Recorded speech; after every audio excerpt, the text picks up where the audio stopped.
Devra Jiban Jiden Jemba Jivan Deven Halen Jeva Lada Minan Jentom Sanje Jumdin Defun Dije Jiban Dine Zonan Dage Jedamban Geven Zawan Chimi Zawa Zoban Dage Raden Jemba Sanan Jenden Nam Jeshe Peche Sangpo Namje Jemban Se Namje Mendo Jemban Chaya Rinpan Demban Tona Me Demban Me Debe Moba Namla Wamba Ngawa Shera Zirje Meno Tom Namlan Sewa Me Simje Tamje Jen Domba Sanjo Semba Namje Ya Babe Kansa Namje Jab Nyangelen debe dongre dun zhawa namje deba yishe bada meba boba samje meja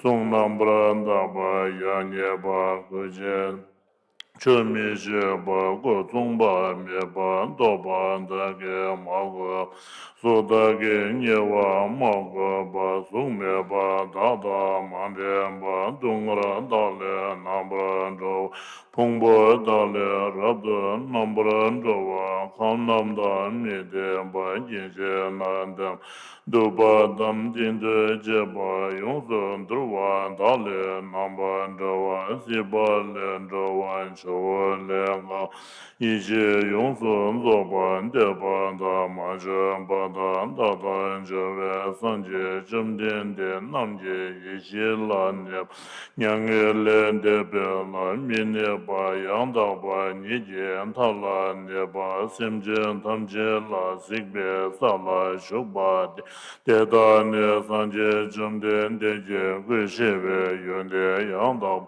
na ma zo dang be she ne ta ma re ge wa ba ge ge wa ta ma re ge wa de sang bo zen zhe zang ma den ba yong zhen zo ba yong zhen da ba yong zhen jia wan cheng den de jian shi lek bra song wa yang da ba len dong ne me ba de che wa me ba nie wan dong wa de tong wa len de yo ba ke ba nam ye su rang ge ri ba jia wan cheng den de je song we chun dru wa li ba dang ba nge ba zhong Zobe changche dan zhawan je ba mi ten ba mi jen du ba dan ten ba ye wan ye wa je wa wo tik ba chen ba gin den ne le bra je wa rin bra je ba chong bra je ba tun bra je ba tam ba je ve wo ze gir wa cha je ve wo ze ge wa son nam je ba je xin yin yong yong zhen je wa je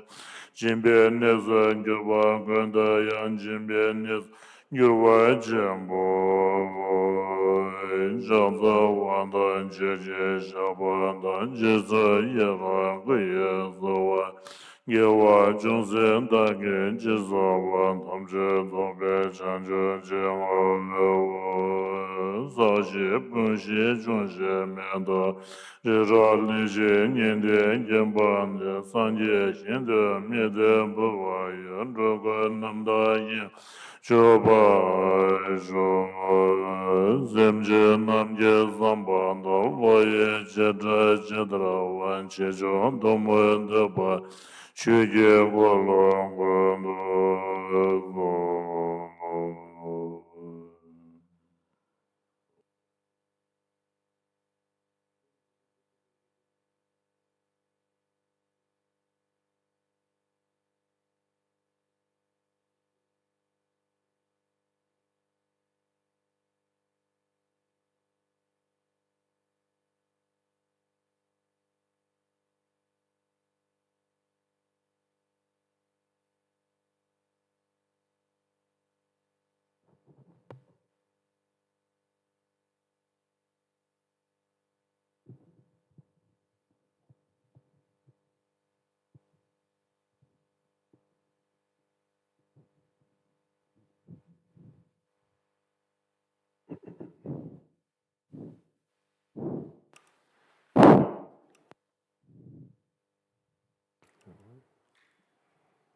Very good afternoon,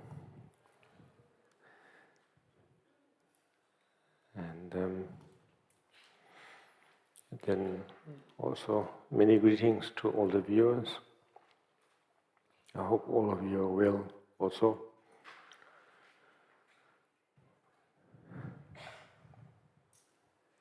So now I will try to read the root text in Tibetan for all of us.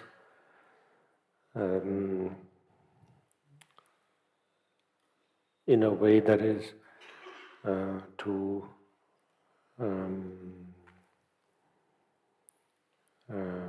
say that we have received the so-called long,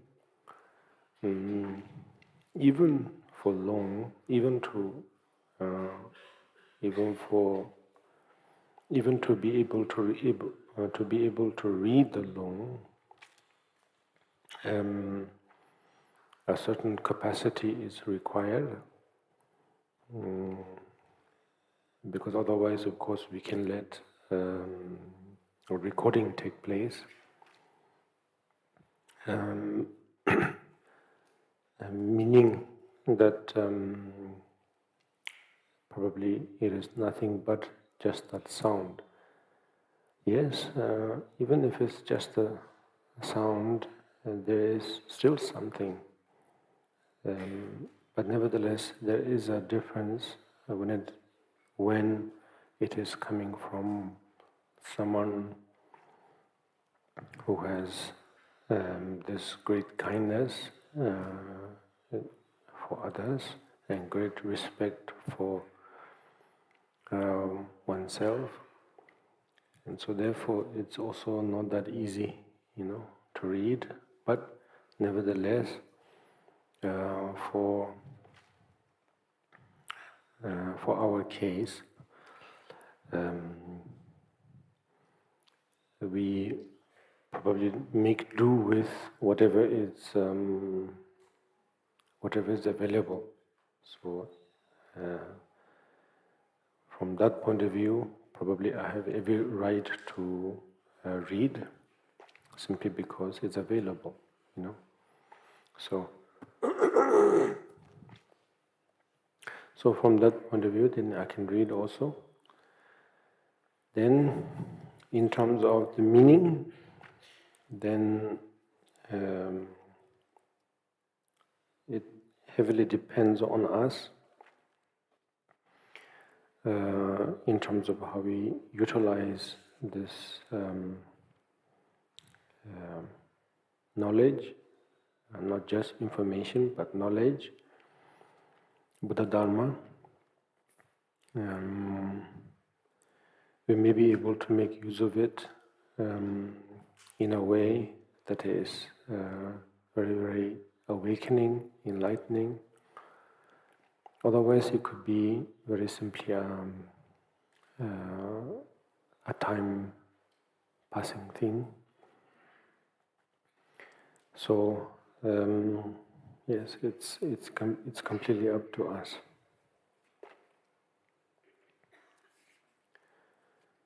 So, yesterday looks like I didn't read from the 20th verse. So, but nevertheless, one of our friends have asked, for those who have not heard of the root text, that if I could read.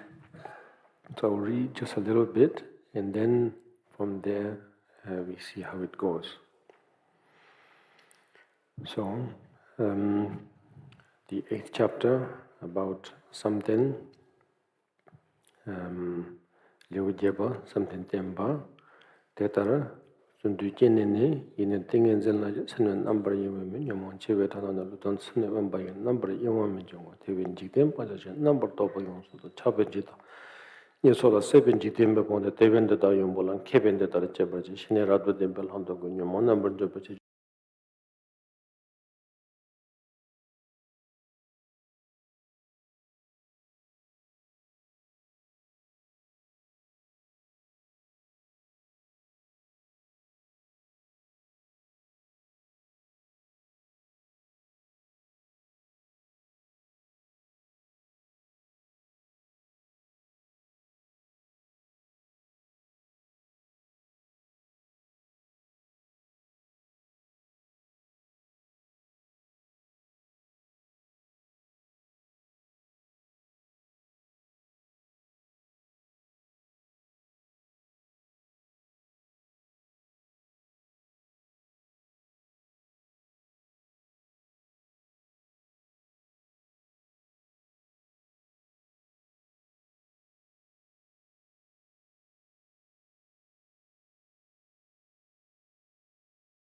becoming an introvert,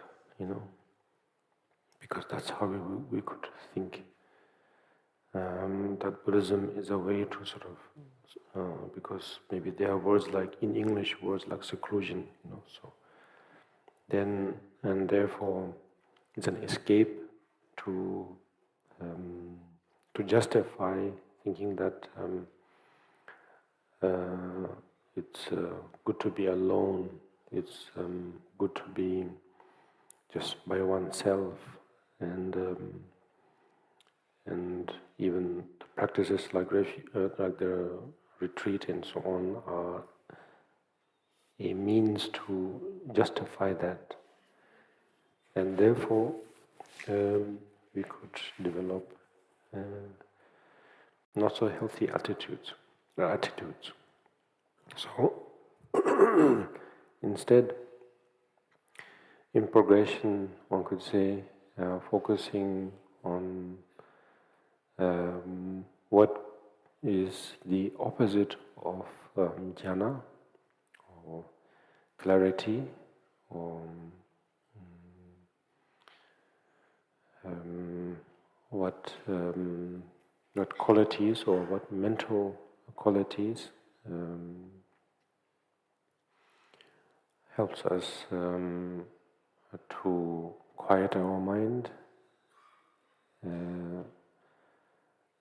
It's only natural to think of what are the coarse aspect of things, coarse aspect of life that makes us busy, that makes us,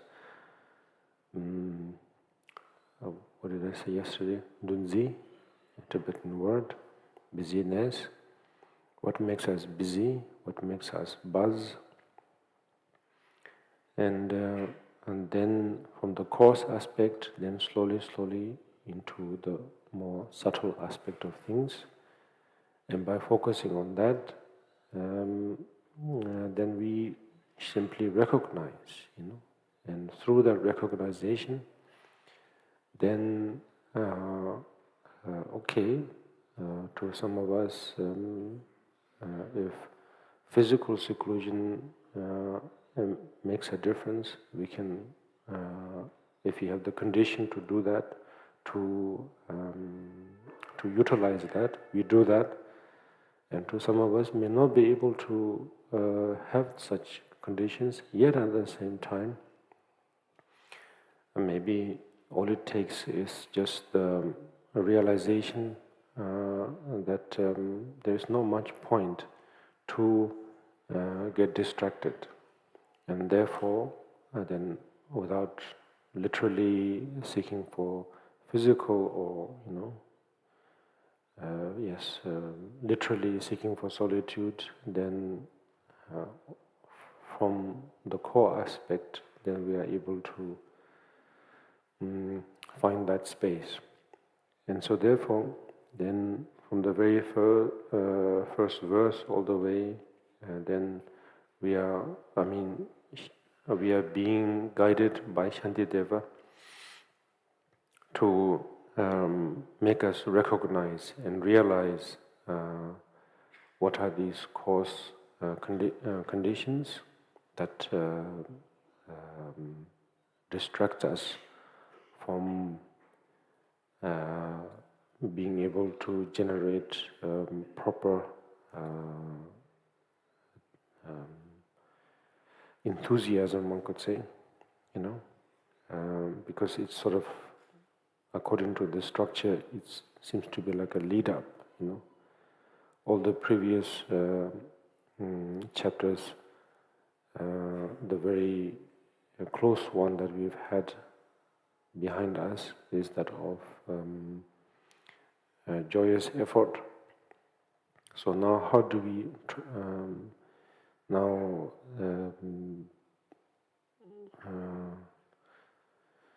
how do we transform this into something really, really meaningful? And so therefore, then the next step is none other than the practice of jhana. So, therefore, we now focus more on what makes us distract, what makes compels us to get lost and distract ourselves. And so, just like painting, one could say, one of the simplest technique is to block maybe certain shapes, and then once we have blocked that, then we can focus more on the details. So similarly, that's what we are doing. So from the coarse emotions that we experience, then we delve more and more into the more subtle ones. And through that, at the same time, we focus on the technique as well.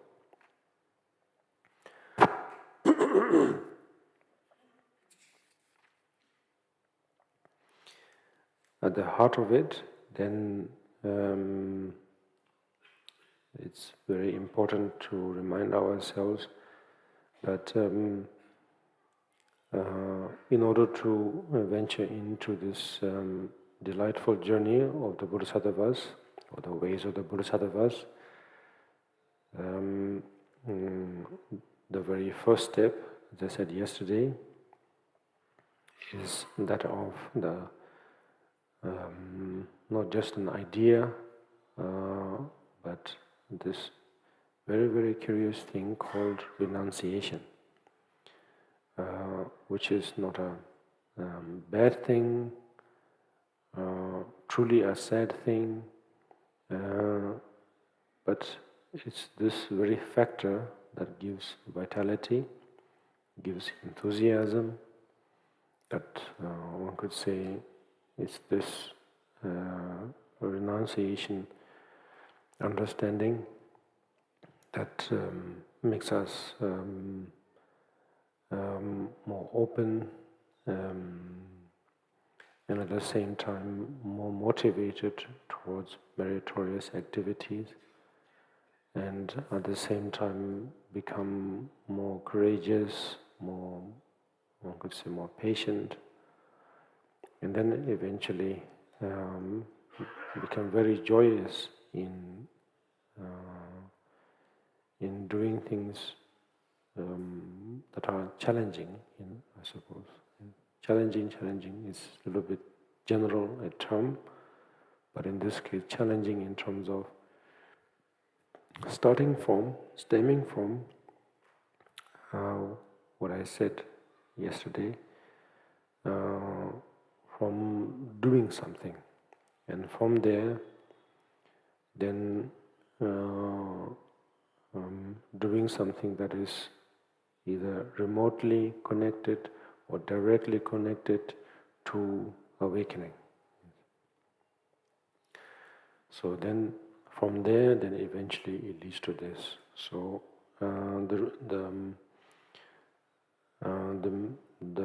to focus on the meaning of renunciation seems to be very, very important.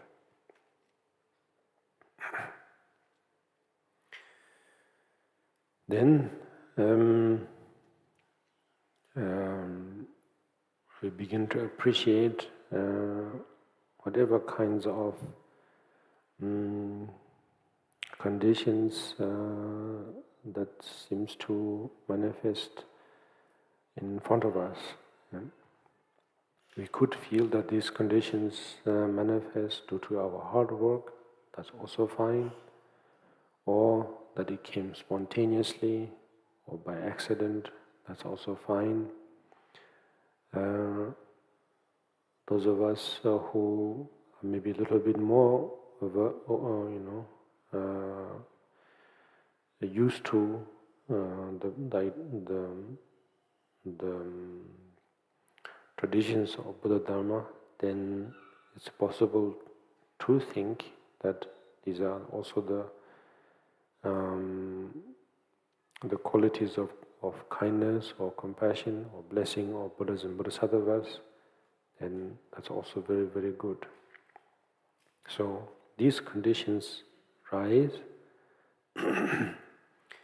and then now what we are trying to do is make very good use of that. Even though it feels that these conditions are from a temporary point of view, that these are either favorable. For example, let's say one could think that if I was healthy enough, maybe, or if the conditions were not too bad, maybe I could have lived a different life, but for some reason, due to my health conditions, then I happen to get in touch with Buddha Dharma, or due to a certain misfortune, then I got in touch with Buddha Dharma. So it's I'm just saying this in a very strange way, and that if we were to sort of backtrack, isn't it, into how we all came here, then each of our story could be quite different, Actually, it could be a series of misfortune that led us here. Yes. So it's not exactly a beautiful story, that we got connected, actually. Yeah. Some of us could be just due to sheer coincidences, but to most of us, it's strangely enough, it's due to misfortune. Yeah. And so therefore,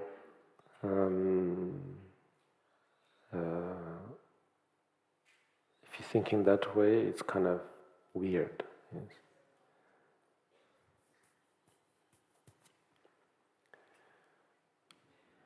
Is it weird? Yeah?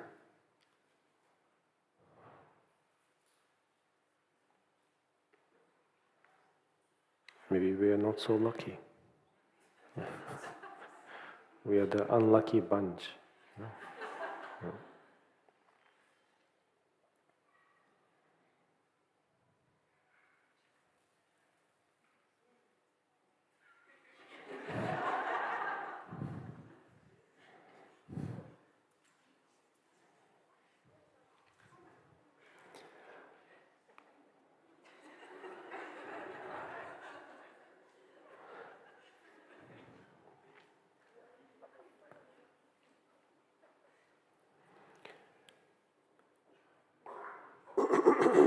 And furthermore, the methods we use are not trying to really sort of cover that part, actually, of that very first encounter of the greatest misfortune of our life, Of course, there are delicate ways to put it that almost seems like it's a good thing, But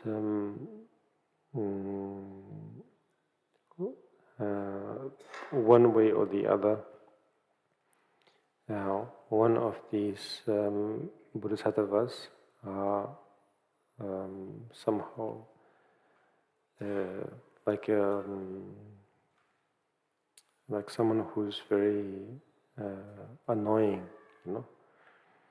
during a good, get together or some sort of thing, where we kind of know more or less the etiquette of that get together. Beverages are served, and quite civilized conversations are taking place, and so on. But it's like as if some annoying child or some black sheep of the of the family, or someone sort of doing something that is totally inappropriate, and it's trying to sort of shake things up, And so we don't quite know how to digest that. We may be trying to resist that even further, But the more we try to sort of resist, for some reason, we get this feeling that this is not just a coincidence, maybe it's done on purpose or something, this annoying distraction or something of that wonderful get-together, and something stirs up, It can be a shriek, it can be anything that is not supposed to be part of this get-together. So, focusing on the foundation, focusing on the foundation of what it takes to develop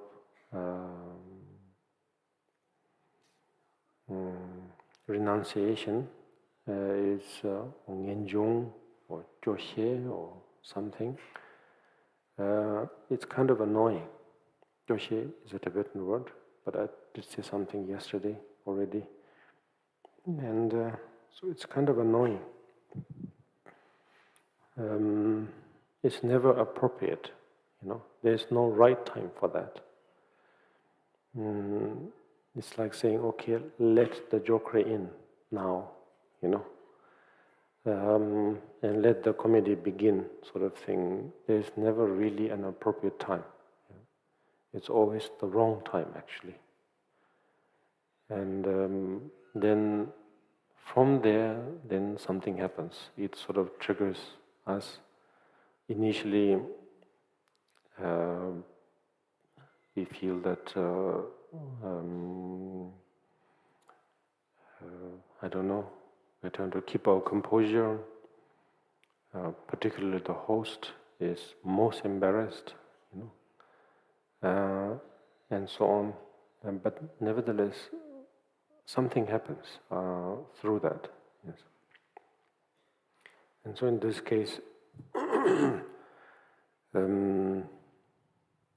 yes, focusing on the foundation, then more and more in the form of something more literal, I suppose, something more tangible, something more imaginable, begins to take place. Probably in the form of comedy, But probably it begins in the form of tragedy, possibly, Tragedy not in terms of someone's death or someone's illness or something, but someone's fault, and so on. And then from there, then it slowly, if you are able to have good digestion, then maybe into something more humorous. And and probably, well, not probably, but I personally think that this is the case. And so therefore,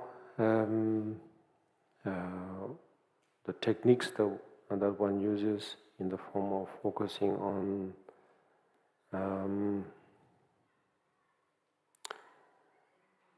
each state of the layers,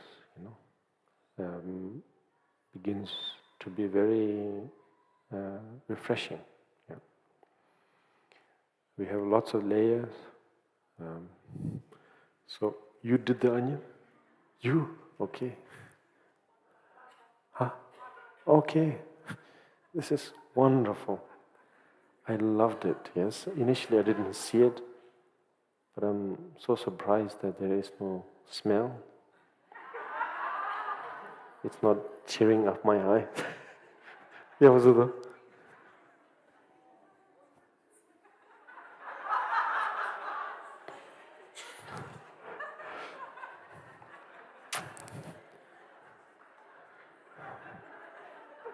round of applause to the where are you?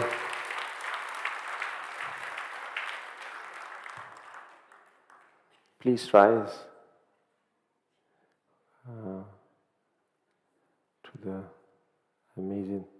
Okay, okay. So there are some other culprits. Okay. Thank you. Thank you.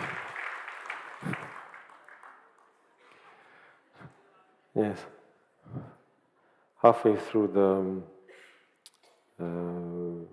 benefit of taking refuge recitation, suddenly I looked up and suddenly I thought, oh, this looks weird, you know.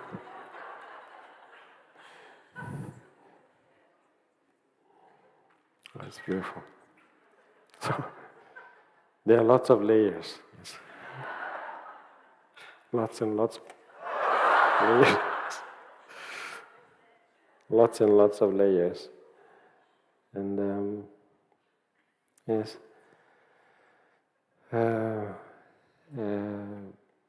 It was never there, of course, to begin with, to lay over. I don't know if that's the right way to say it, lay over, or cover something. There was nothing to really cover. And probably the best, not the best, but from my point of view, let's try to think of maybe someone very, very well known, a historical figure or something. Not someone like, maybe in this case, Shakyamuni Buddha, but probably the opposite of it. Then, if you try to relate to that kind of historical figure, of course, just by that person's name, then immediately we have a certain notion, of who that is, as if we know who that person is, and so on. Either we are intrigued or we are repulsed by that figure, but often what we fail to notice is that that was just a layer, actually, probably the outermost layer. So therefore we can dig in. And at the end of the day, where will we really come to from our limited range or vision is none other than that person being an infant, I suppose, completely helpless and way worse than a baby animal, actually. Baby animals are unbelievable. Actually, they are very, very independent. Yes, they don't need to be taught. They don't really need to have. There are certain animals that they don't need to know who their parents are, and as if by instinct they know how to take care of themselves, and as if they seem to know everything. How to go about, how to live, and so on. How to groom themselves, how to feed themselves, how to medicate themselves, everything. And they don't need a social structure, and even more impressive, and so on, yes. But in terms of human figures, then it's very, very interesting, because none of us are born as that independent, and we in fact require immense care, either through our biological parents or non-biological parents. We need extreme care, and so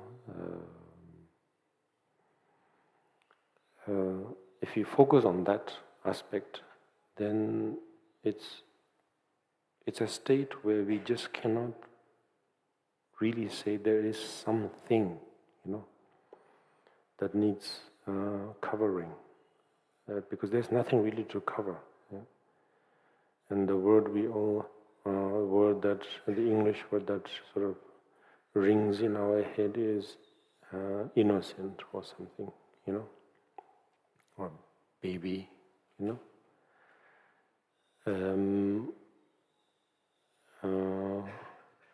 and so therefore, from which angle, and so yes, it's a curious thing to focus on. Maybe we can just meditate on that, take some time. Meaning, we haven't known real villains in our lives, of course. Maybe it's possible that some of us may have, but it's probably safe to say that none of us really have faced, Thanos,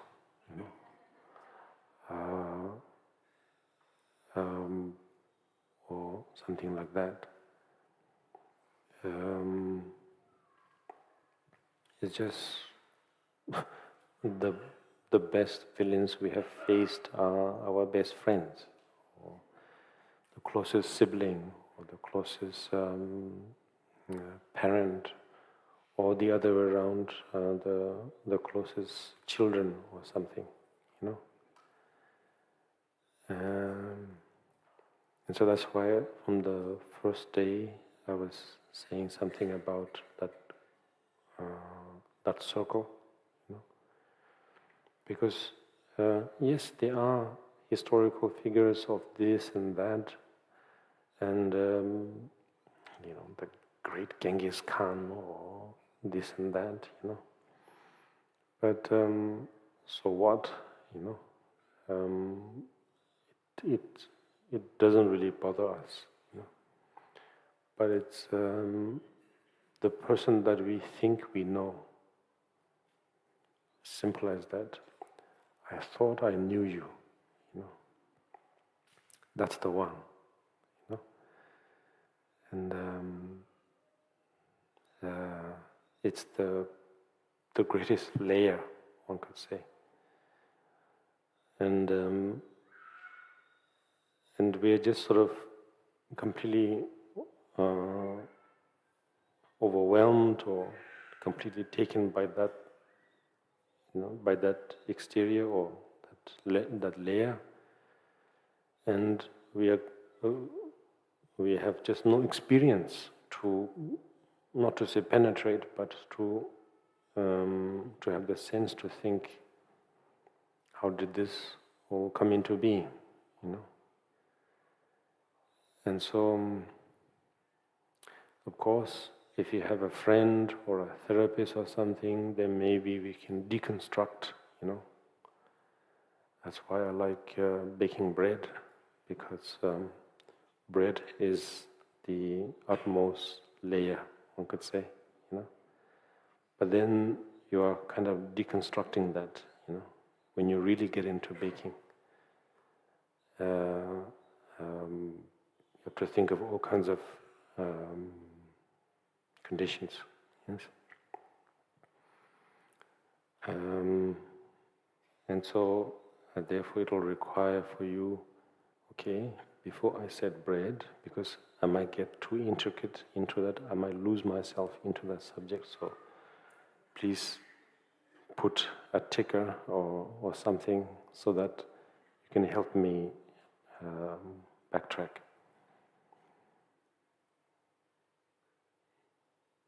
No. Forget bread. So, in short,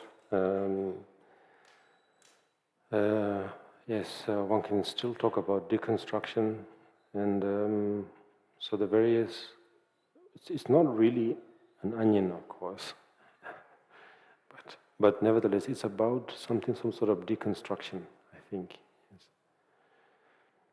And it's almost not appropriate to say you're just an onion or something in this case. But instead, there are techniques, and according to the shamatha practice, then the technique is such that it's so boring, the technique or the method. Yet at the same time, it does the job. Yeah. And so we deconstruct in such a way. Right?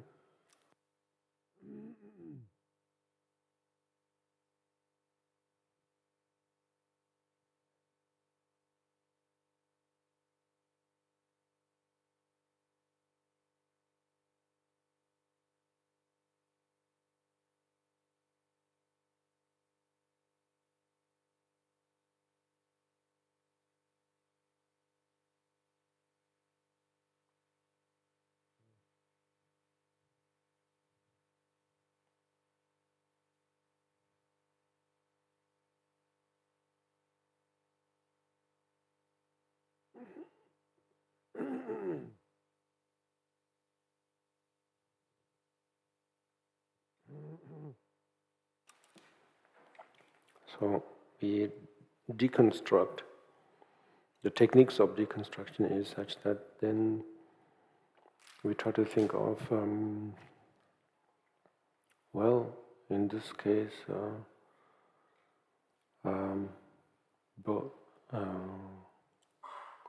your very helpful question about love. Yes. Of course, I'm sure you meant something else.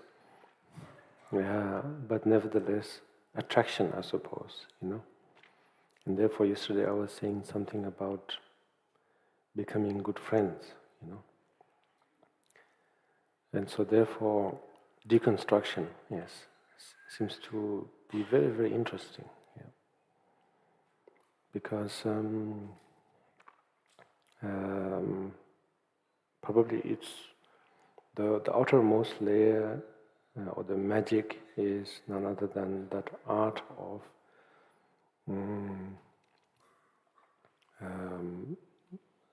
convincing something that is not really there, but feels like it's there,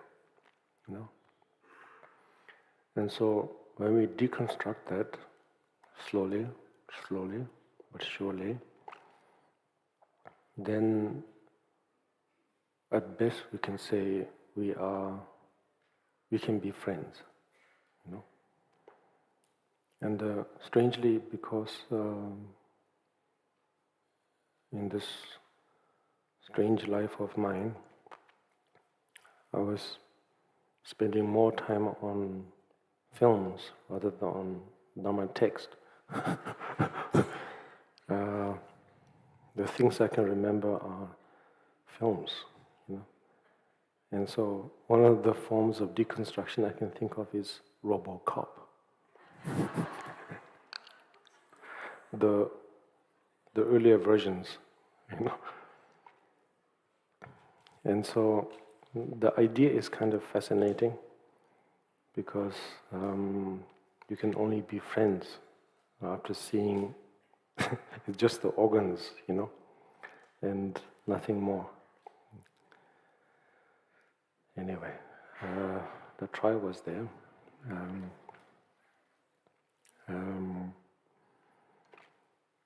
So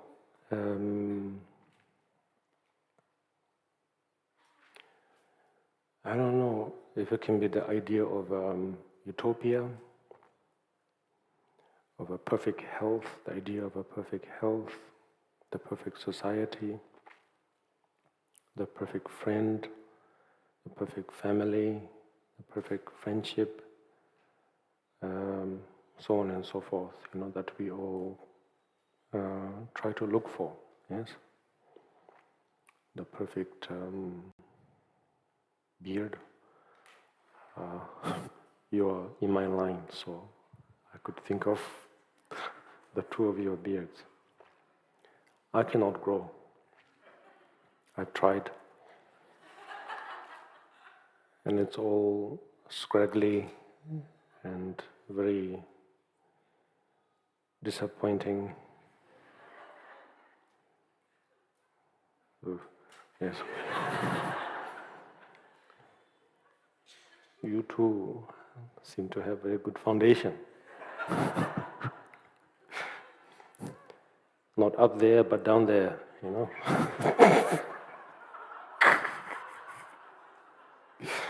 At least you compensated, yes. I kind of compensated here, I think, yes. Yeah. Most likely I will not go bald if I live long enough, yeah. But I have not much hope for a proper beard, yes.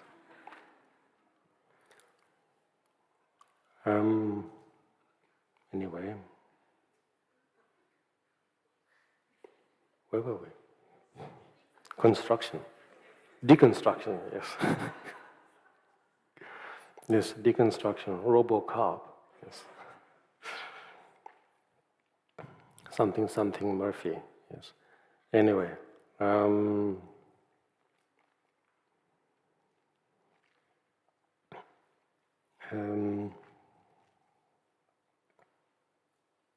we really deconstruct, I think, then all we'll be left with is something, whichever way we can call it, the core of it is maybe so orderly, like the state of a baby, or so chaotic, like the state of a baby, you know. And that's it. Nothing more. Yeah. Society is something completely made up. It was never there. But if you want to have something very vivid, you know, something, you know, striking in the sense of to our imagery, something very striking, then probably the best is that of the life process, you know, starting from, like, we can go to the, I think it's the first chapter, the chapter of,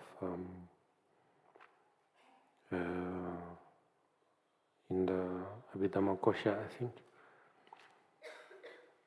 which just simply talks about how the so-called world we describe seems to come into being. And then from there it feels almost as if even from a mother's point of view, which is supposed to be the most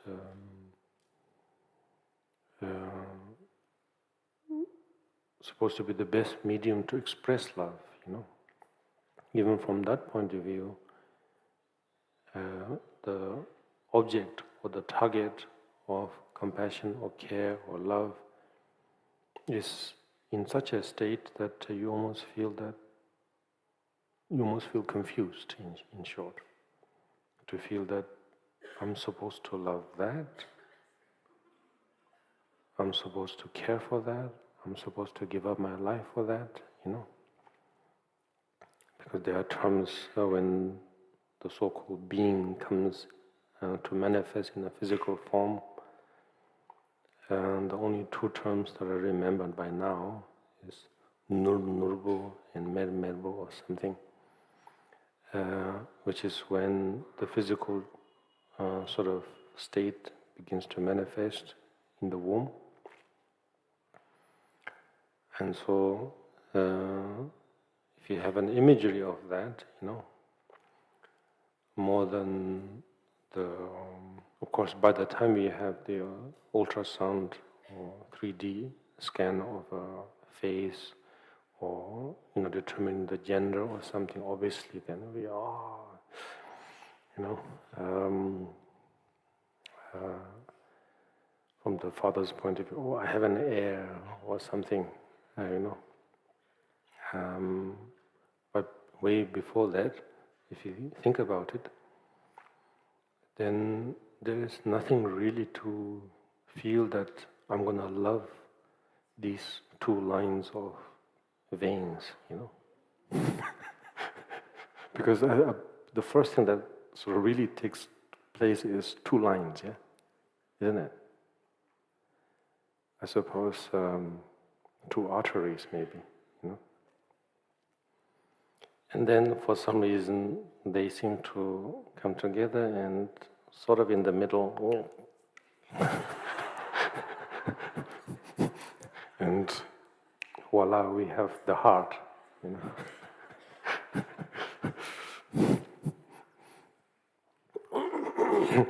Then, for the heart, it needs a nose to breathe, it needs something to hear. For what, to get fed.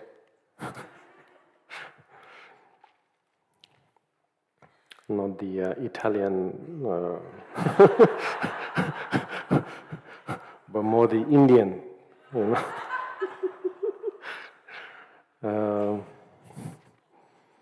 And obviously you need a digestive tract.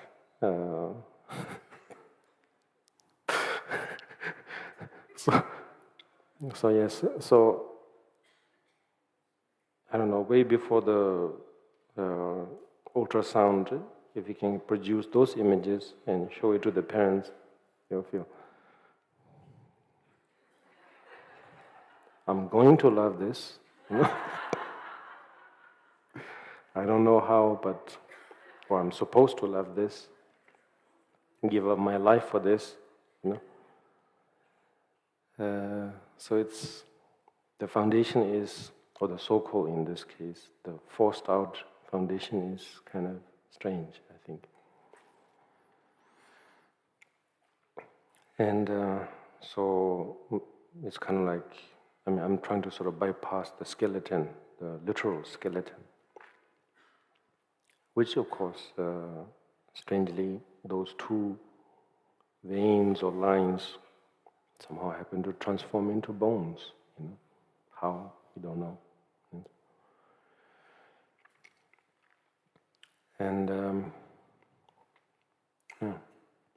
so it's a very, very curious thing. We don't know why we do these things, but we seem to tend to do. So, all Shantideva is trying to do is trying to hopefully make us realize that.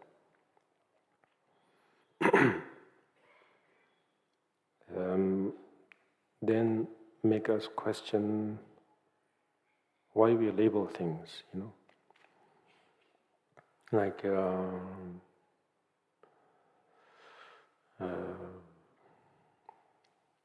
if we happen to encounter Martians, or some form of extraterrestrial beings who might not actually come in peace,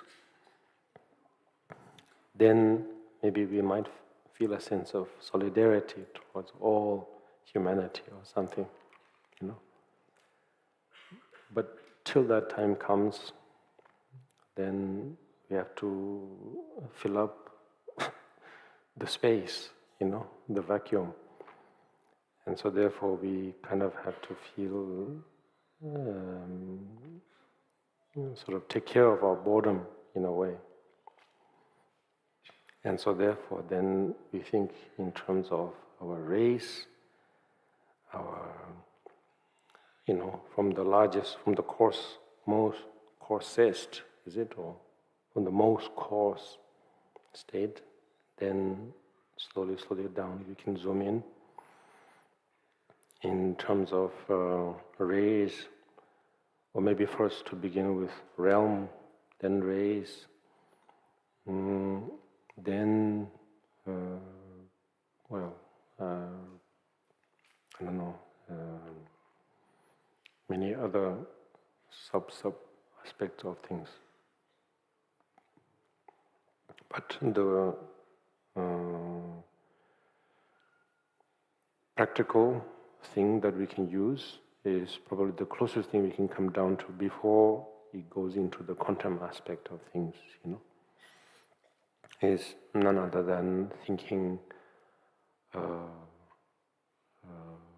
I think in the past generations before the 19th century, more or less, was more or less the idea of family. But through the transformation of that particular or interesting century, then it's more into friends, I think. So please correct me if I'm wrong. But from that moment onwards, friends became more important than family. Whereas before, probably family was more important than friends. It's just a general notion. I'm not saying that is it, And so therefore, particularly in this very, very contemporary time, and we are more focused on this thing called friends. And we decorate this idea of friends more and more. Friends of friends, friends of friends of friends, the very best friends of friends, and so on. All the while, we don't quite realize that it's just it's the same thing, actually. There's no difference at all.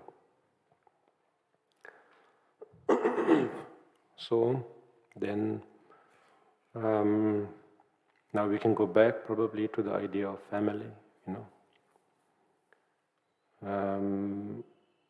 It's just an excuse, actually. It's just a reason, nothing more. To say, I come from the same parents, or we are related in some ways, or we share the same blood, or something, And similarly, the idea of friends is this thing, we can come up with wonderful stories also, just like the idea of family.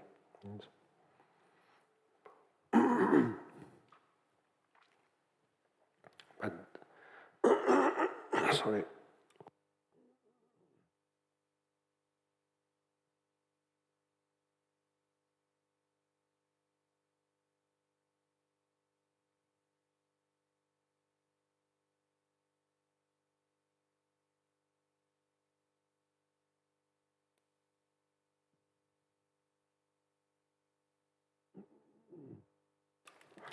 The basis of all that is the same thing.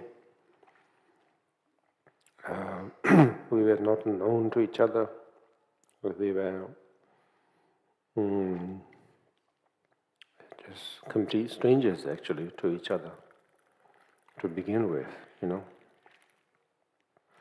One could say there were certain instincts,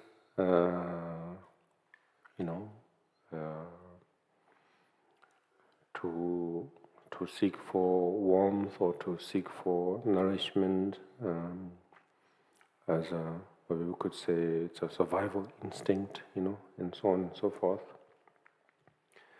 to both humans and non-humans, meaning animals. But nevertheless, it's the same thing.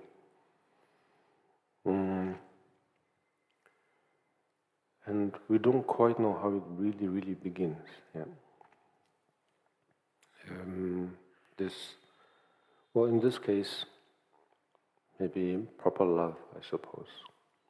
Not really attraction in a way, but probably some form of attraction must be there, that idea that this came from my body. I gave so much for you for the last 9 months or so. Yet at the same time, since there's no way of asking to this thing, return the favor, you know, and knowing that this thing is not in any state to return the favor.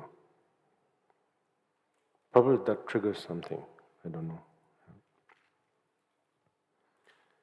Because that thing is not in any way capable of expressing anything besides saying, I need more, you know. I need more help, or more nourishment, more care, more love. And you are not in any position to argue with that, reason with that, you know. And of course it's completely up to us, but most often than not, either if possible from oneself to reciprocate that wish, or through another means, you know. We basically do that, I suppose. And maybe that's the beginning. Maybe that's the beginning of the universe, you know.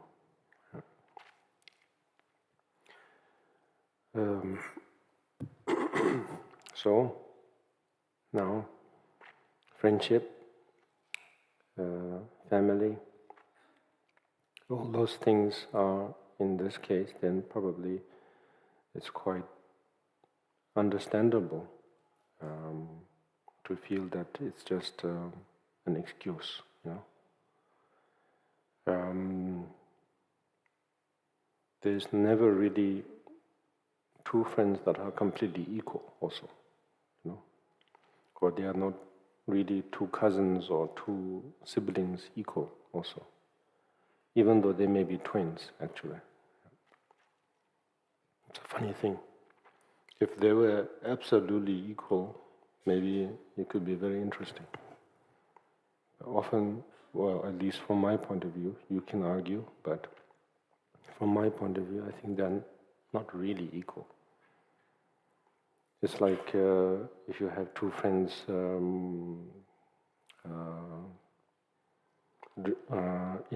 intoxicating themselves with the equal amount, one will be more sober.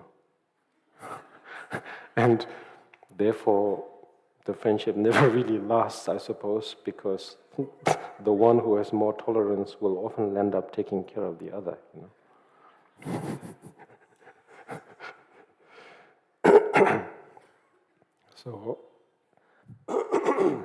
So in this case, I think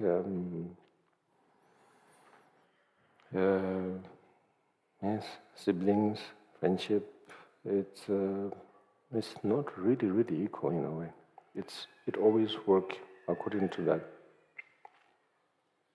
you know, something gravitational, you know. And so therefore now, just like how a parent, should they feel that moisture, I don't know, or somehow realize something very primordial, I don't know, towards this helpless being, that they feel that, you know, maybe I should do something about it, yes? Only then it kind of happens, you know. But otherwise, there's no real reason to say, you're my friend, or you're my... I mean, it doesn't matter the age gap, doesn't matter the circumstances, but it has that strange entanglement.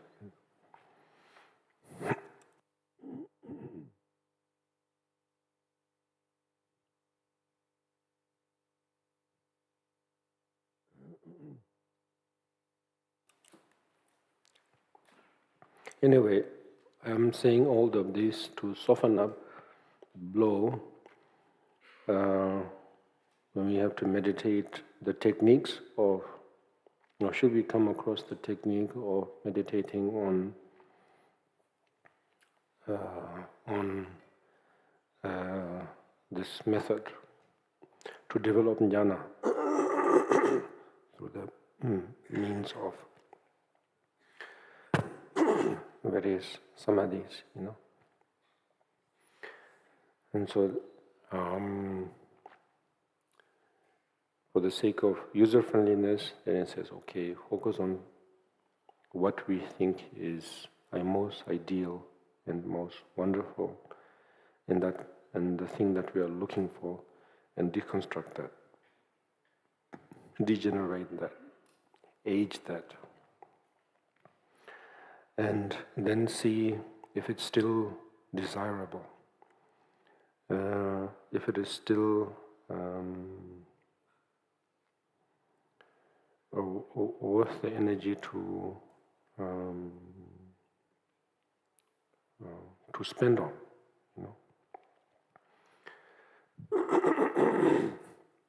So that's why yesterday I was sort of hinting at that idea by saying probably at the end the best thing we can say is, well, we can be friends, And so we may be strong, healthy, courageous, charming, all of that, but all of these are just layers, either put on by ourselves or put on by others.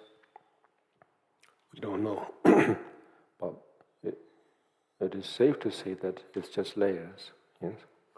And so therefore there's nothing really, really attractive about it. And it's just layers, yeah. And so the only tangible thing we would find is that, probably that baby state, yes. And so, from that point of view, thank you. So from that point of view, then can we still relate and have good interactions? Yes, it's possible, because I was in that state, I was in that state just as you were. Then from that point of view, we can probably develop a really good relation.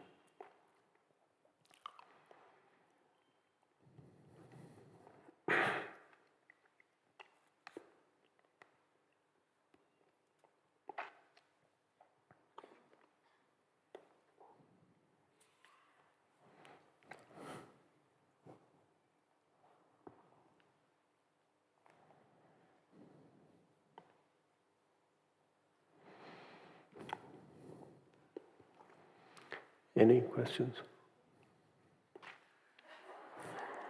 Yes.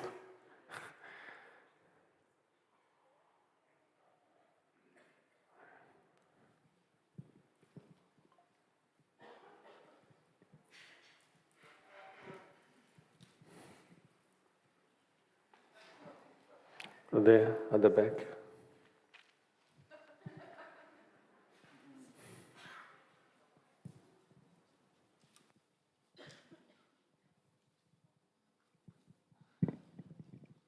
Your Holiness Toshidele, and thank you for the privilege once again. Two questions today. First one is about the disillusionment in meditation. Some days ago, you were saying that some people are not made for meditation. Like, some people can meditate, some people don't. Yes. And so how should one perceive himself in practice if he is not sure if he is the one who can meditate? Like, is it hopeless? Okay. Or one should keep trying even if he is not capable of doing so? Okay. And the second question is about the making wishes and wish-fulfilling nature of the mind. For example, when we proclaim Aryatara and we think that she's going to help us to fulfill our wishes. How does this work? How the making of the wishes, how does it turn into reality in your eyes? Yeah. Okay. Thank you. Okay. Yes.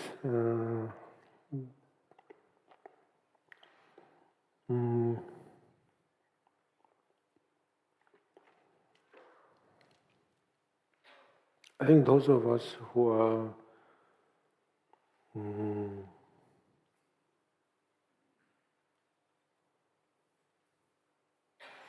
who are not trying to meditate, I suppose, yes, are those who can meditate. Yes.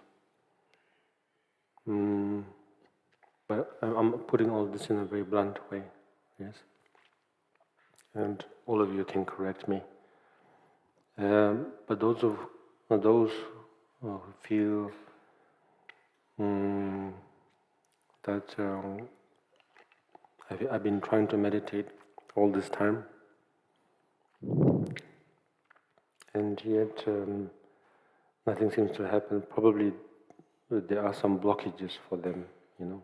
That's the best way I can put it. Yeah. Like mental blockage, you know. Either way, it's still very good. Maybe not for the first one, but it's good to discover the first one, who don't try to meditate. For those who don't try to meditate, I think it's because actually they can. It's just that they are lazy. Why they are lazy? It's because they are smart. Yeah? Often the people who are lazy are people who are smart, I think. Yeah? Those who are hardworking this is just my theory, of course. Those who really work hard are probably there's not much self-confidence in terms of being intelligent or something. But those who are lazy, who don't really try, is because they kind of know already from the surface. They can already see what is what, you know. And they're just thinking, I wish I can make someone else do it for me, you know. And so they will find all sorts of ways, you know. Oh, I'm so helpless. You know, I'm this, I'm that, you know. And then maybe someone says, I'll try to pray for you or meditate for you, you know, dedicate my merits for you, and so on. Thank you, thank you, thank you. You're so kind, you know. But the fact is, they can, you know, actually. It's just that they are too smart, yeah, for their own good, yes. But then the other part is, well, I'm not saying they're stupid, but which I should not be saying in my position, is that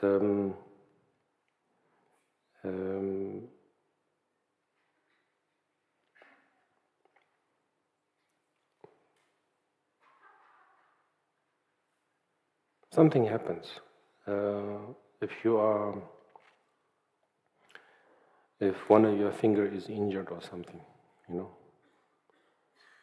then there's that realization that you realize, first of all, the worth of a pinky, you know. Initially you thought this is one of the most useless fingers, you know. I mean, there are these categories, yes. They say that there are certain parts of the ear that is completely useless. We can let go of that, or certain part of the organ that is completely useless, you know, we can let go. And so something similar, I think. No. It's just that when that part of, I don't know, that we feel it's ourselves, when that is lost or something happens, And so often I guess it is a case where we are maybe comparing ourselves with others or something, or I'm the youngest of the sibling, or I'm the black sheep of the family or something. Doesn't matter, And so therefore something happens. And so therefore then effort comes into being, and whether you have intelligence or you don't have intelligence doesn't really matter. That force is there, So I don't know. In terms of meditation,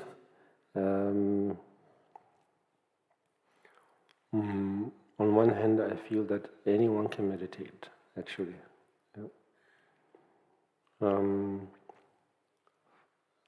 If you can already think something like, in order to boil a pot of water, if you can already imagine that I have to put on the stove or have a fire going and fill up the pot with water, way before you actually really do it, it means you can meditate, actually, right there and then.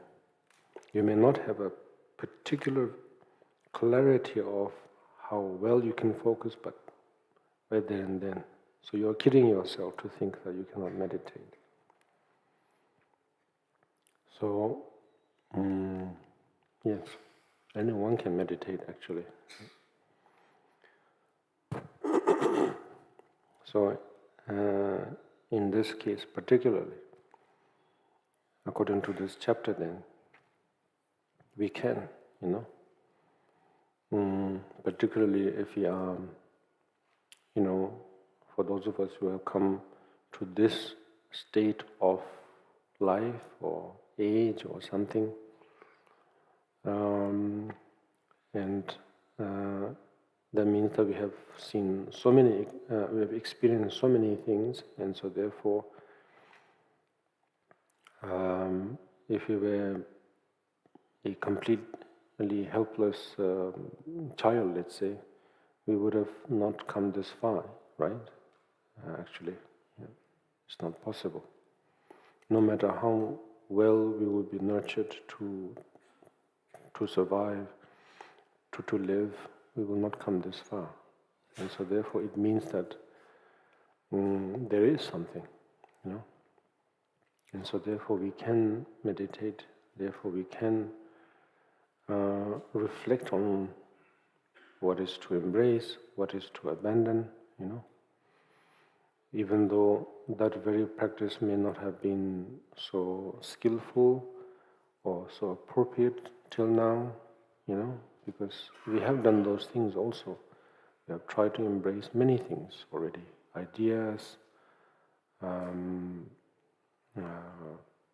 plans, dreams, wishes, whatnot. We have tried. And at the same time, in order to achieve those things, we have also tried to let go of many things also, Even friendship, and so on. Yeah. Even, very, in this case, let's say spiritual friends also, yes. And so, I think it's kind of like a proof that we can actually meditate in general, and beside that, we can accomplish all of these paramitas, yes, actually. Yeah. And at the back of our mind, we will kind of know if we are being a little bit laid back or not. And if you do recognize that, maybe it's a good news from this point of view. It means that we have all the necessary requirements, actually. We are intelligent enough, and therefore we are lazy, So it's kind of a good news, yeah.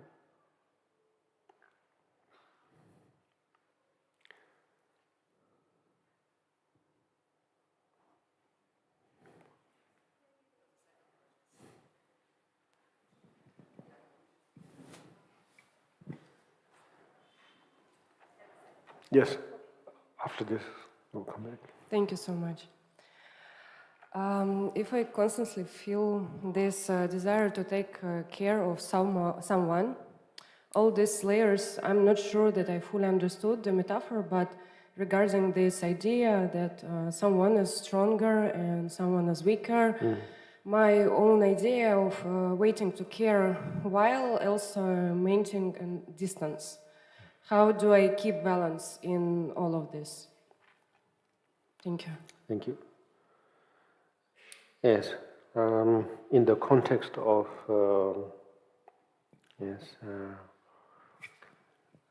trying to explain the idea of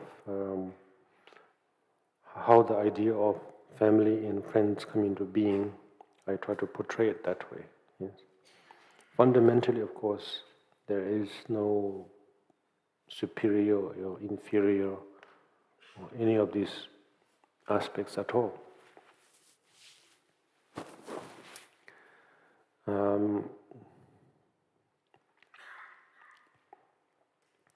Physically, maybe we are smaller or bigger, or in terms of experience, maybe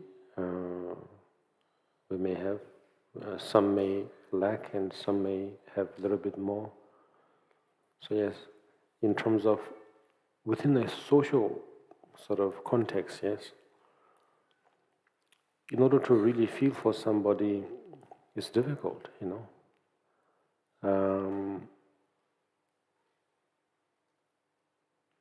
If that appearance of gravity is not there, you know, I don't have friends, or I don't have, I don't know, food, or I don't have someone I can trust or something, then naturally attract something. That attraction is there. Yes? And then who? We don't know. Somebody can appear to fill that void, one could say. You know? And then, like that, then probably there's an exchange, I don't know.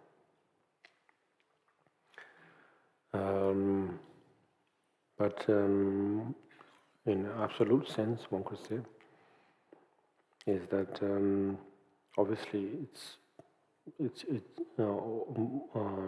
that very context is just made up. Yeah? It's just an excuse to say,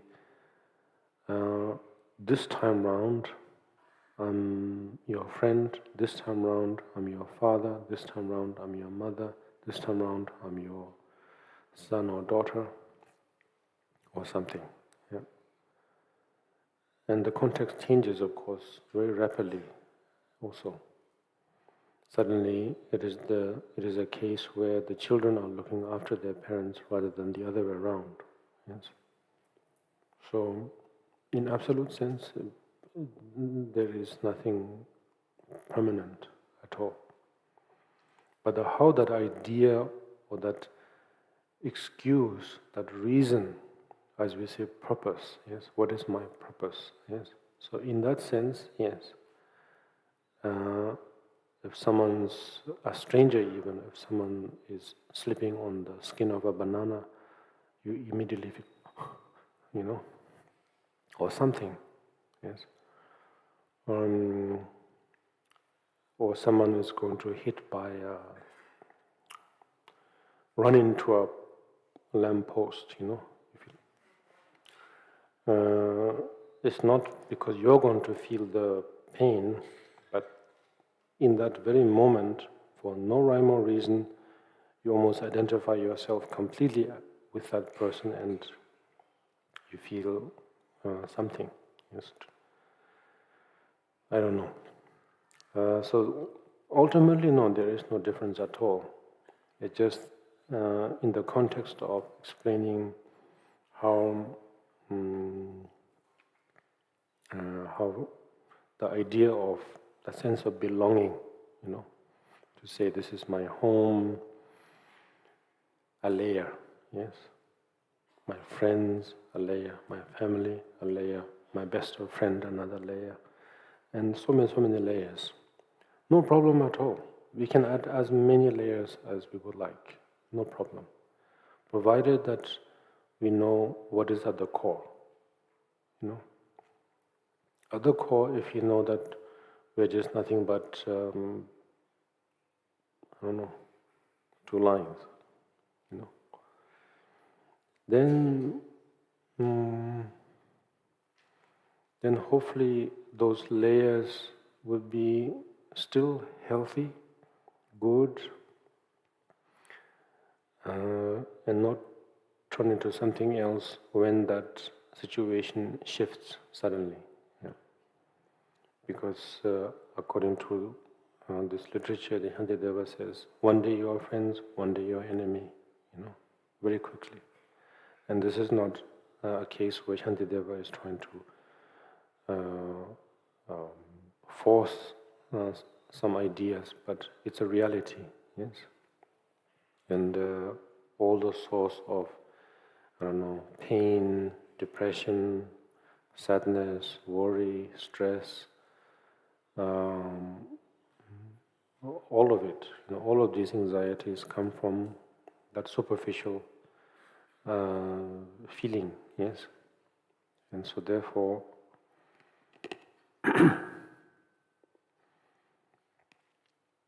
if that recognition is not there, then we will not be able to progress further with this practice of paramita at all, actually. Yeah. By name, we could call ourselves Bodhisattvas, but in actuality, we will be still in that same zone, yeah, as the rest of the others. Yeah. And so therefore, a layer is not a problem, you know. We can further add on layers by saying, you are a Bodhisattva, you know.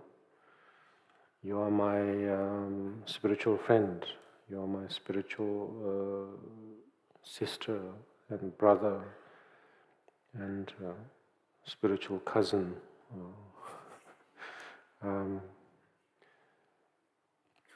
Removed twice or or something, you know. And no problem, yes. I mean, we don't have to feel a sense of catastrophe to think, you know, the idea of, oh, you're my spiritual teacher and so on. It's just another layer, yeah? Really, nothing more. And the real spiritual teacher or guide, they are very cool with that, yes. Because they know that that's exactly it, it's just a layer. Whether we call them the Lama or Root Lama or whatever we call it, they know that it's just a layer. It's nothing absolute. There's nothing absolute about it. And they're very down to earth about it. And they have, or they are supposed to have, even more understanding and acceptance that from that appearance, you know, appearance-wise, then nothing more than that. Yeah.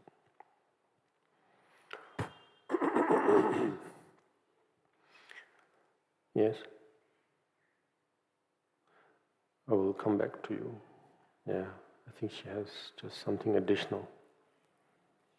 No, she just had something to complete, I think.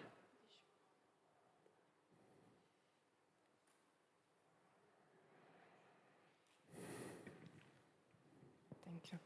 But in case about help and don't do actions when we no need to do actions, I mean this kind of balance, because like sometimes like I feel that I need to help somebody, but like I'm trying to understand when this where is this balance to do something for some people or don't do nothing absolutely, or like how can I like balance it between all this, because like I feel a lot of energy in myself that I can do something good for another people, and but I don't understand sometimes that I can do or I don't need to do, or do I need to tell something that I see, for example, or that I feel something, or maybe better to be quiet in this situation, like this kind of balance I'm trying to understand really.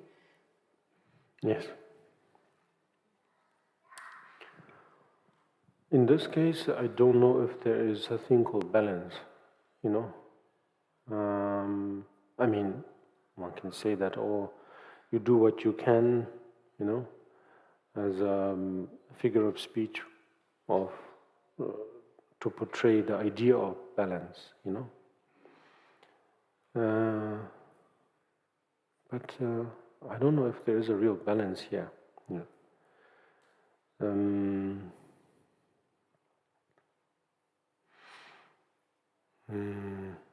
You just, okay, I'll put it this way. I'll just basically repeat what I said so far. So it's back to square one. The better the understanding of disillusionment, then the easier it is to help others. Yeah. Because then you kind of know the range, you know, what is the origin, sort of thing, what is the base, what is the foundation. Otherwise, we could be very confused in terms of maybe there could be friends or people there that may be very, very challenging to help, actually, yes. I don't know, maybe it's due to their intoxication, level of intoxication, or due to their addictive level, you know. And so, or maybe certain psychological issues. And so therefore, knowing the nature or knowing the origin in this case, the foundation. I mean, we say foundation practice like to the idea of Munro and so on, yes? But a very simplified version is to say, is to say that, yeah, of course I'm just trying to be catchy by saying this, you know.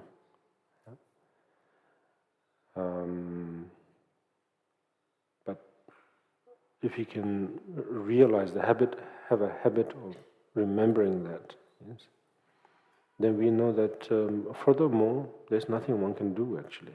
Yeah. So therefore, you don't really have to think of what is my optimal level of balance, you know. Because just to reach the balance also, it could be another pressure, you know, added pressure. So in this case, you don't have to think about what is the extent of my strength, how far do I have to go, because you kind of know where we are all coming from. Yes? And therefore, you kind of know almost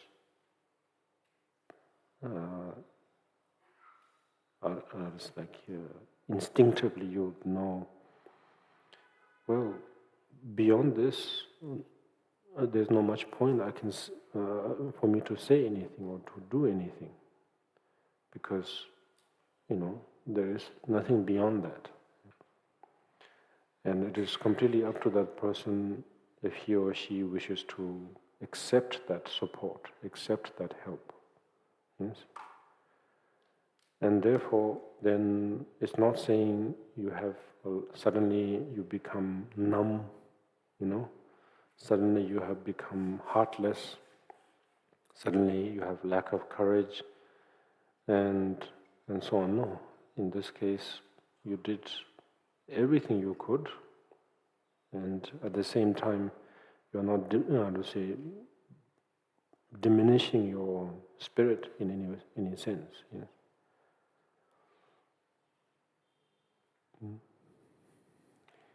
Then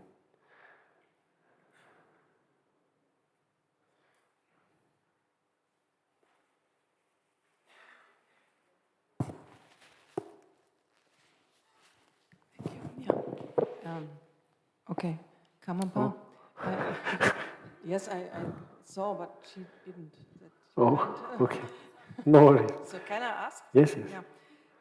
It's about the Dharmakaya, actually. Oh. And yeah.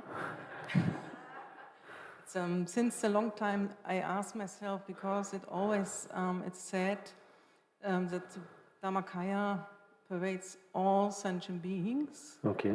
Yeah, and I mean, okay, I don't really exactly know what now is all in the air and even in the stones of the pillar or so, but at least when we reach the outside the atmosphere of the earth, I think what should there be, which beings? I mean, is it the formless beings there, or what is meant? Or there is no gap, I mean, between the beings and the non-beings? Or is there? I think it was a bit confused, I'm sorry.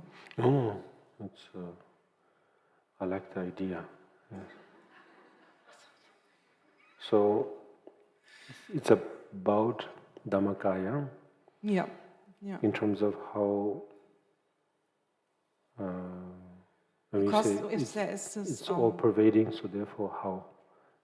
How is it all pervading? How is it what? How is it all encompassing? How is it all there? Yes? Dhammakaya. You know, my hearing is getting sorry. worse somehow, Yes, and okay. that's why I also sit here now. Okay. But it's still. But you can hear me not so. from here, no, right? No, it's. I don't. I have to go to the doctor. Okay. Okay. Okay. Yeah, Yes. but what was the answer? No, I will answer.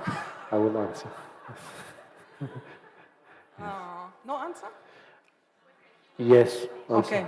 Yes. Okay. Okay. Yeah. No, do you have a hearing aid or something, or this will do? I think it's also the acoustic of the room in general. Yes. And also that there are so many people now. Yes. In December it was not so full and so on. I'm not sure, but it's like it is. Okay. Yeah. Yes. But maybe I will get something. Okay. Yeah. Yes. Okay. Okay.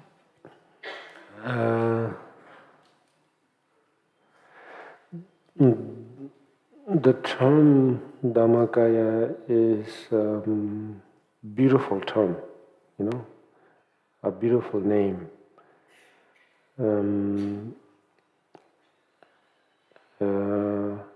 It is probably safe to say that used mainly within the schools of, within the Mahayana schools, within the variations of schools of Mahayana schools.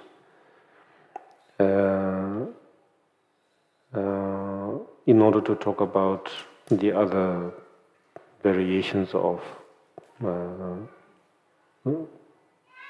Zu or Kayas. Anyway, it doesn't matter. The point is that we have a name to talk about it. Yes. There are many, actually, countless of occasions where we don't simply have the name, actually. We don't even have the ability to name. And therefore, such conditions, states, eras are known as dark eras, meaning they are universes where they have simply no idea, no curiosity, and therefore they have no way of naming anything remotely close to the idea of awakening. Yes. So in that sense, we are very, very fortunate to have terms like these. But sometimes we hype things quite a bit because of such exotic terms, and we popularize them to a certain degree that it becomes another layer, basically, another layer, a layer, yeah. And like with all layers, eventually it will be uncovered or penetrated or something, and therefore we feel a sense of, I don't know, disappointment, I suppose, because we thought that name, that label, that idea was everything, and suddenly when that is kind of peeled away, then, well, in this case, I don't know if it's a good disillusionment or something, I don't know, but nevertheless, we feel a little bit shaken up. Either way, it sounds strange to say that we say things like, "Oh, Dhammakaya is all-pervading," and as long as there are consciousness or sentient beings, such quality is how to say? What's the right way to put it? It's present, And then, although that's a good way of putting it, nevertheless, it can still continue to pose doubts, actually. Doubts, questions, yeah. And so, yes. So therefore,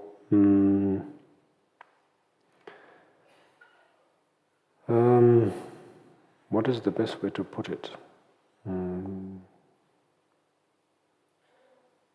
Probably the best way to put it in this case is not to be too bothered by the name or the idea of Dhammakaya. It's a beautiful name, all hail, but beside that, focus on something more relatable, let's say, And in this case, the idea of renunciation, yes, renunciation probably is the closest thing that we will ever come to the understanding of Dhammakaya. Renunciation, Ninjung, yes.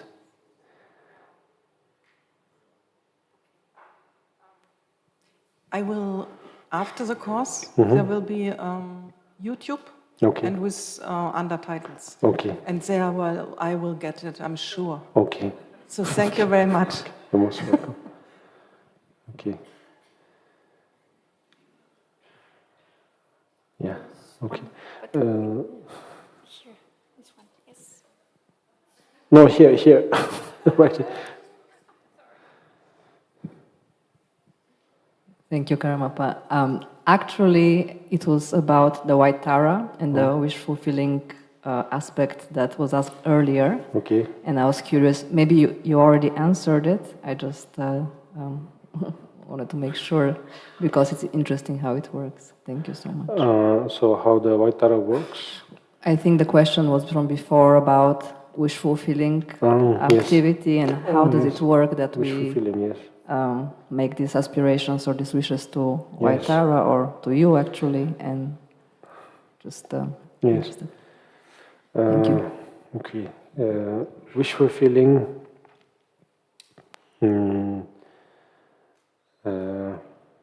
Yes, the white Tara is often just regarded in that way. Tibetan Yijin Kolo. And I think it's just a very nice name. Probably nothing more than that. But it's a very inspiring name. So inspiring that it helps us to motivate and develop a sense of confidence in oneself, that if I do this thing that somewhat seems like it's foreign and external, if I do it, I'll be able to either strengthen my original self or replace my foreign past or something, I don't know, whichever way it works. So, all in all, the good news is that it has that inspiring quality, yes? And so, we meditate, we practice, and in terms of the practice, all it requires at the end of the day, even with all the explanation or without all the explanation, of course it would be great to have more explanation than not, but nevertheless, at the end of the day, it's the practice. And what does that mean? It means continuity, and that repetitive aspect. And so you do it, and you do it, and it just goes on to a point where you don't even realize that you're doing, as they say, through and through, that you are so used to it that you don't even realize that you are, recite the mantra in your sleep or something, And from all angles, you don't feel that it's it's work, yes. So from that kind of position, then it's not that that's the ultimate sort of checkpoint or something, It's just that then that's then it is possible, of course, for us to realize that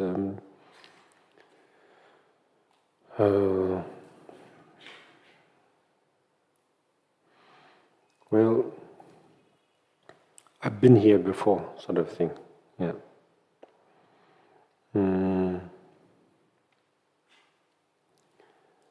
It didn't require actually all this effort, but not in a way that you will feel regret that you wasted so much time in practicing all this, But you kind of find it very humorous, actually, yeah.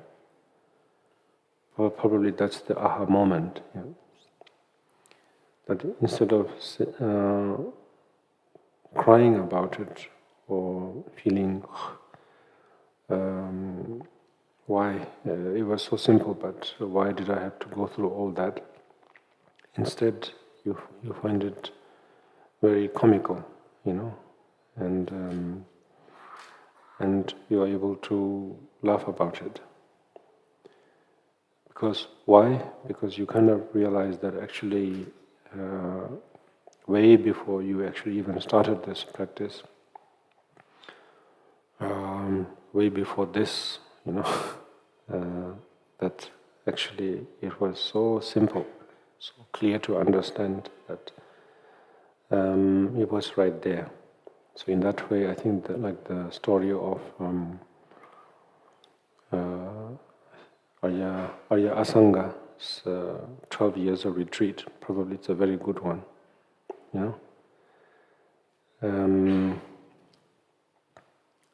because at the end, then he realized that actually it was there all along.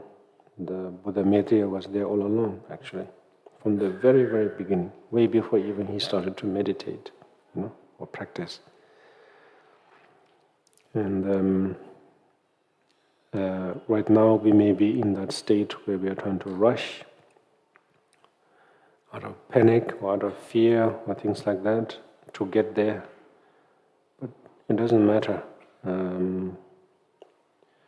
If we're able to at least come close to having the practice as part of our everyday nature, then that's it. Yes. And whether it takes 12 years or not, doesn't matter. It could be sooner than that, it could be later than that, doesn't matter. Yes. And when you actually realize it, it would be a wonderful thing. Yes. So we are wish fulfilling, It's a very inspirational thing, as if it's a story, You have to begin from somewhere, and we all love that story, don't we? Yes. But we are kind of confused also. Because even though we like the idea that there's a story in terms of at the beginning I was ordinary, then I will become a hero or something. We like that story. At the same time, we like things that are nothing to do with that story also. As if something happened in between that is, beyond the logical rules.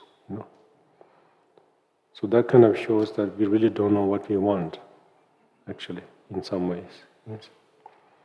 But nevertheless, the very fact that there are such names, such as the wish-fulfilling wheel, it's a sign that we like stories. And there's nothing wrong with liking stories also. And provided that we just keep on continuing our practice. Day in, day out, good weather, bad weather, doesn't matter. It's the consistency.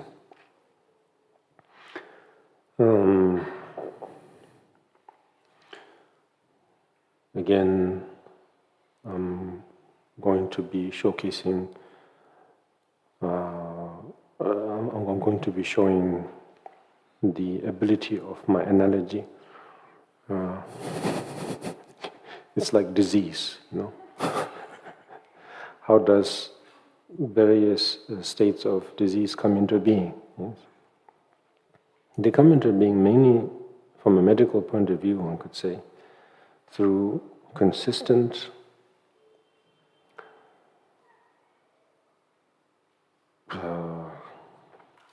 piling or accumulation of various bad habits, I mean, that's something we can recognize, at least, yes? And it doesn't take much, just simple things, that will induce, that will accumulate, that will translate into cholesterol, these, sugar level, all those simple things. And before we know it, it has manifested into something very, very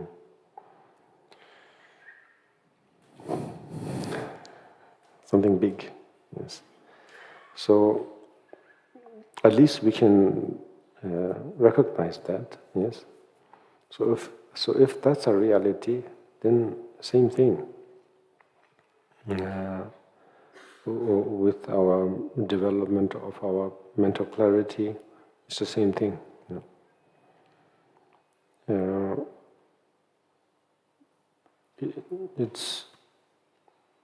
It's not a case where today is a special day and therefore I must do more. You just have to begin a habit. And in order to get inspired into that, maybe we need a certain spark, certain wow moment. But then from that moment onwards, then we just keep it as regular as possible. So that is not too alarming to oneself or to others,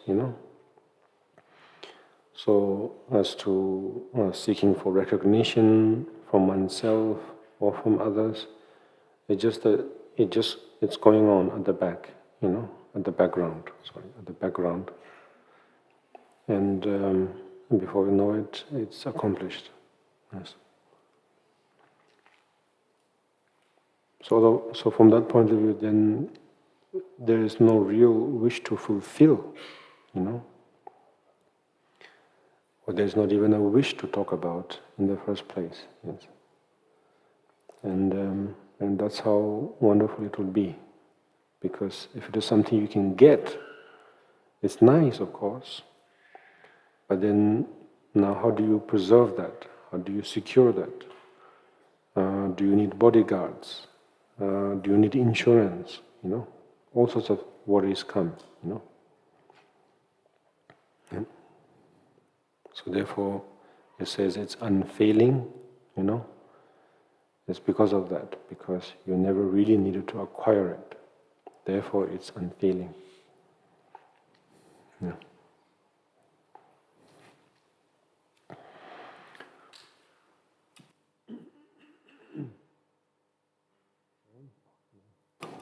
So,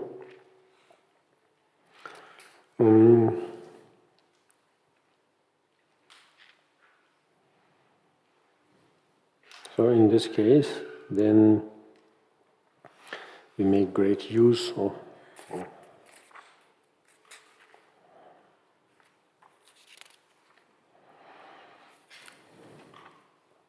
so from this point of view, then from the very coarse level, then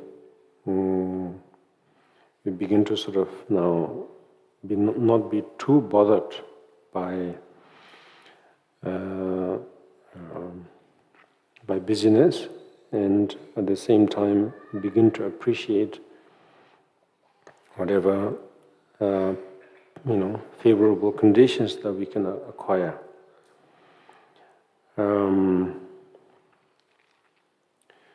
Which would be very, very helpful for the progress of our practice. For example, saying, now in this case, I'm not sort of really popular enough, or I'm not interesting enough, or something like that, and so therefore, anyway, in short, socially speaking, if I'm not really sought after, in short, then in this case, it's a sort of a plus, in terms of then I can now focus more on some productive things, and so therefore then likewise, then if I should have now various misfortunes also, then I can also take that into a positive, in a positive way, so that I have less and less to worry about in terms of security and so on, because there is less and less cause for that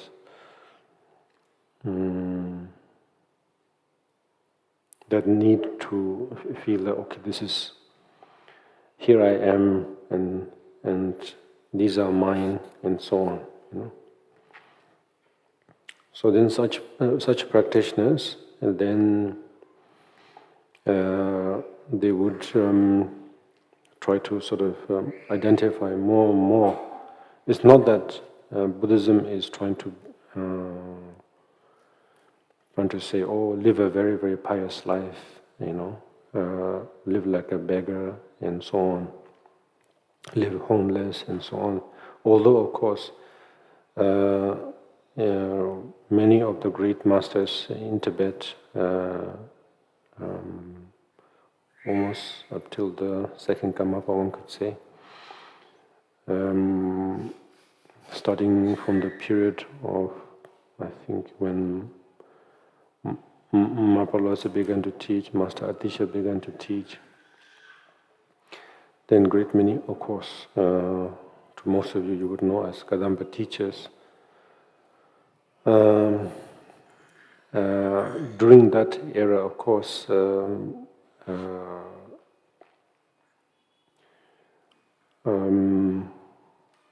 most of their life stories, such practitioners' life stories, were such that as if it looked like, in order to become them, you had to become poor, you had to become sick, you had to become sad or something, Like, many,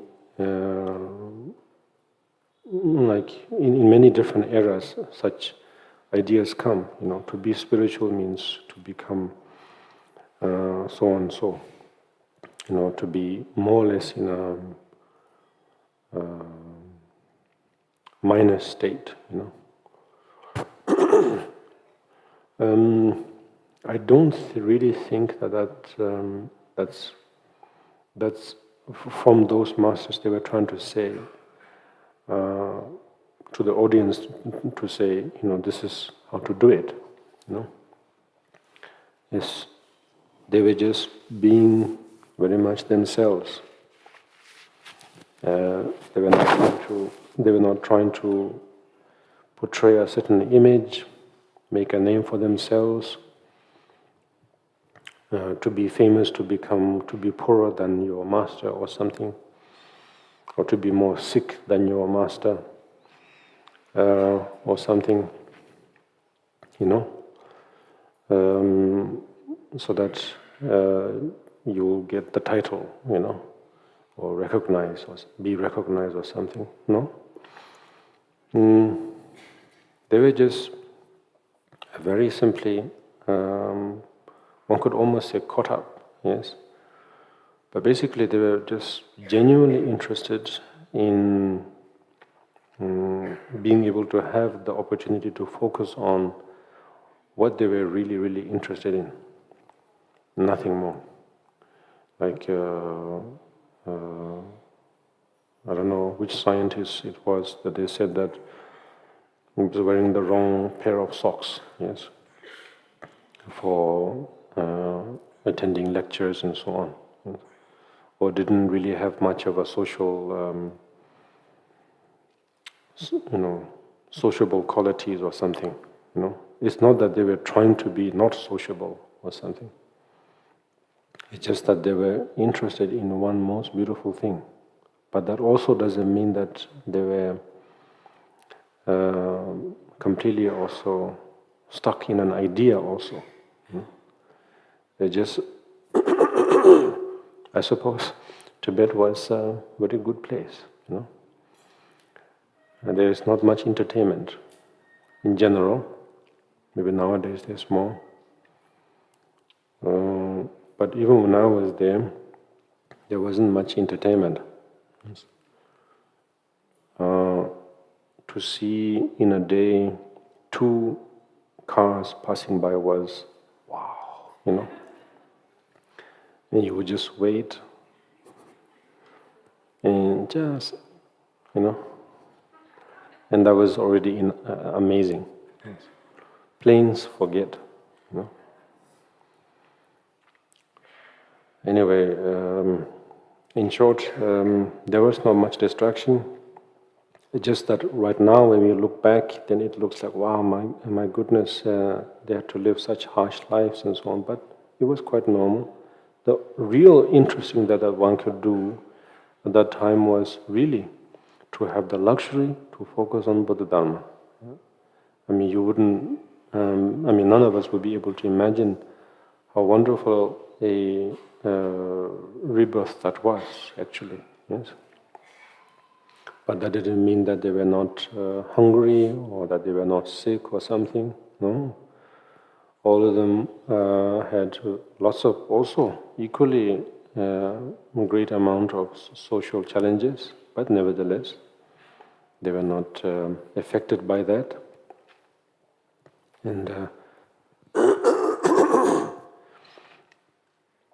And whatever challenges that came their way, it was almost as if it was it was a friend. It was, I mean, that's how they put it, yes. Turning negative circumstances into practice. And so every challenge was every obstacle was a friend. And now, of course, for the sake of story, then we portray it that way as if they lived such miserable lives, you know. Obviously, it wasn't miserable. Actually, it was wonderful for them. And now, in our case, we are in a state, not to say, you know, we are in a worse place. No, I think actually we're in a very nice place, you know. We are more connected to each other through these various means, you know. In a single moment, we can reach out to everyone.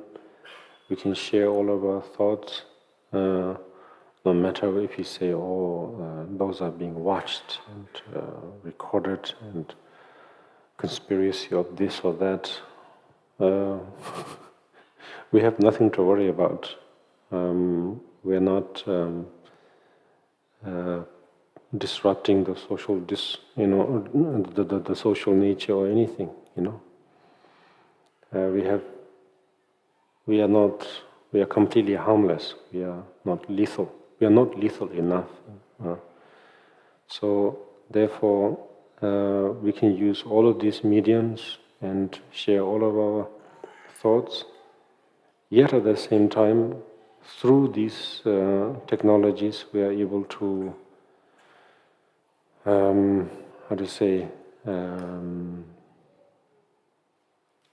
we are able to reflect on these precious teachings. You know, that's the most important part. Way more easier, way more simpler than all of our predecessors. They had to travel far and wide just to receive a loan, just to receive a session. Whereas in our case, we can receive so many precious Dharma in one go. I mean, we have the trouble of not knowing how to handle all this, you know. How to manage all these precious knowledge. And so therefore, actually, we are in a far better state. And, oh yes, before I forget, then there is, in February, no, right now in March, led here, and then we have also course Mingla Kanyingu. Foundational course. And the foundational courses have already taken place, I think, here in KIBI. And so therefore, this is in another, it is another edition, you know, how easily we can put together these things, yes? Whereas maybe not 30 or 40 years ago, such things were just unheard of, unthinkable, impossible, you know. And nowadays, all of these are possible. And yes, I'm very happy to hear that many of you have attended and has the wish to continue this course. Some 30 or plus individuals have already taken place, I heard. And so for that, I rejoice. I'm not talking about population, you know, to say we must increase this population, you know, more the better, or something. Or to go to the other extreme to say quality is everything, so therefore expel all those who are lazy, or something like that. But I truly rejoice because, of course, there's no guarantee. Some of you may be able to continue. Some of you will not be able to, for various reasons. Or to some of you, maybe you will just lose interest altogether. What a waste of time, No problem. So it doesn't matter. It's just I'm just happy that this is taking place, and I think it will be really, really interesting. I will not say it's good. I will also not say if you don't join, it's bad. You have bad karma, and so on. It's just, I think it will be really enjoyable, fun, and it will complement for you to recognize that all of these are just wonderful stories, Yeah. So therefore I rejoice, and I wish the very best for all of you. So then, now we will focus on the Chinrizik meditation. It's, I think, way past your dinner time. Or no, maybe not. But nevertheless, it is still, I think we have some minutes. So then we will focus on the meditation of Chinrizik. I think those of you who were wise enough already used the opportunity to go for breaks in between so that you can continue the session. So we will focus on Chinrizik, and I'm sure the meditation itself is not streamed, right? Or it's streamed. I mean, we can try to stream the meditation, But I don't know. Yes. When it comes to long instruction, meditation, initiation or empowerment, I'm sure very soon, before we know it, streaming will be the most natural thing to do. I'm not trying to prophesize or say anything of that sort. I have no ability to prophesize, but nevertheless, it's possible, due to various circumstances. Just as we are able to, have great connectivity, to have the freedom of traveling, for the fact that the rate is so high, therefore, it might just diminish very soon, It's funny. So therefore, maybe we will be using this technology of streaming more and more in time. So when that time comes, then maybe we will have to adjust. But right now, we still have the leisure. And so I think there is something wonderful about meeting in person. Even though, we are not spending really, really one-on-one time. But I don't know, I have this strong confidence that more than one-on-one, this kind of interaction is probably more meaningful. Because when it's one-on-one, then it's like a buffet, and we just don't know from where to start. Whereas in this sort of format, we can interact good enough, it's just the right distance so that we don't go too far into, abstract things. Yet at the same time, whatever interactions we have, we are all able to share in a personal way. And therefore it's very, very productive, I feel. Yes. And so therefore, now we will meditate, and I'm sure the meditation is not being streamed. Yeah? Yes. Yes, so goodbye to all the viewers.